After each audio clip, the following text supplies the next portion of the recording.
developers are going to be able to build application software potentially 20 times faster than if they didn't use Codeium. Let's take the conservative estimate of that. Let's say developers can build code 5 times faster, which we're probably not even far from today. What does that mean for the world? I think that the number of developers is only going to go up.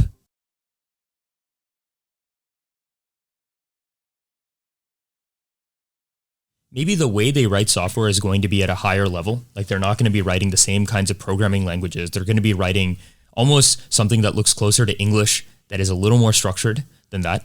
But the way I'd like to look at it is right now Codeium sells to the world's largest companies. And if I was to go to any global CIO, a chief information officer, and I ask them, hey, I'm going to give you back efficiency, what do you do? Probably 99% of them will say, I'm going to go and invest more in R&D. Because the way these businesses look at it is, let's say that you currently make $100 in revenue. The business can put in $20 into R&D.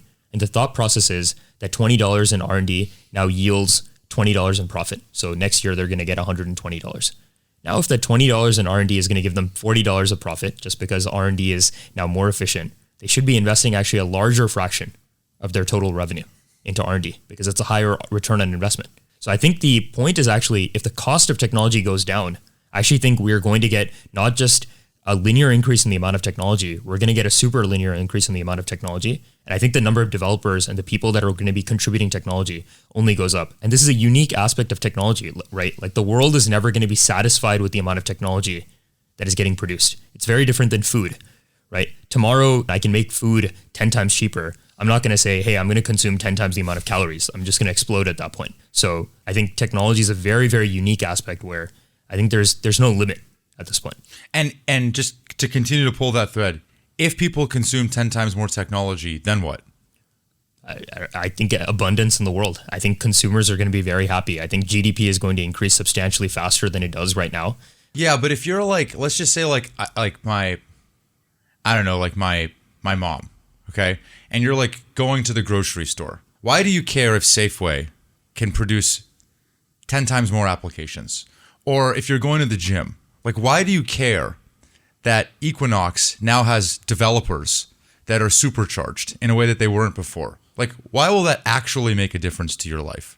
Yeah, I think the way software plays itself in a company like Safeway is maybe multifold. So let's take the first way. The first way is maybe they can more efficiently show people the goods that they want to buy. So shoppers have a better experience inside the store. That doesn't feel like incredibly sort of innovative, but maybe that's like step one. Step two, and this is me projecting a little bit more forward. When you look at the different kinds of software out there, the biggest kind of software that we have yet to crack that I think is physical manipulation, right? Like think about robotics.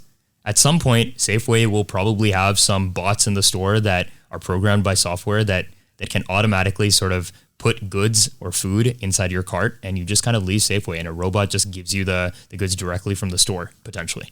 Imagine a world in which, and this is kind of crazy, let's say you need to paint a neighborhood. You just write a piece of code that says for house in neighborhood, paint house. Think about how crazy the world could be if you could actually almost do these kinds of operations.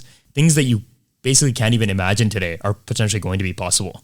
Right? It's not going to fit the mold of what we saw in the past. It's kind of like how when the internet came out, people were probably like, how is this going to affect banking? Right? And the reality was most people were writing checks going in person, and now they do everything online, or they now do it on their phone. The modality has completely changed. I'm very optimistic that AI will reach every area of our lives and every industry. But when you think about where are the most sort of hair on fire problems and the sort of best use cases, like coding is just one of maybe the top 3.